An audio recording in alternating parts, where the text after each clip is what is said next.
వాము కలిపినటువంటి నెయ్యితో తయారు చేయబడిన పదార్థాలు నైవేద్యం పెట్టి దాన్ని ఆలయంలో ప్రసాదంగా భక్తులకు పంచిపెట్టండి. అప్పుడు దీర్ఘకాలిక అనారోగ్యాల నుంచి బయటపడవచ్చు. అలాగే మీ మనస్సులో ఉన్నటువంటి కోరికలు తొందరగా నెరవేరాలంటే, మీ మనసులో ఏ కోరిక ఉన్నా ఆ కోరిక తొందరగా నెరవేరాలంటే హనుమ జయంతి రోజు 21 తమలపాకులు కానీ 11 తమలపాకులు కానీ తీసుకొని, లేదా 9 తమలపాకులు తీసుకొని వాటి మీద జై శ్రీరామ్ అని సింధూరంతో కానీ గంధంతో కానీ రాసి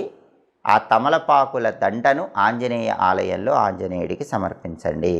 ఎక్కడైనా సరే ఆంజనేయ స్వామి ఆలయంలో ఒక విగ్రహం, ఆంజనేయుడి విగ్రహానికి హనుమ జయంతి రోజు జై శ్రీరామ్ అని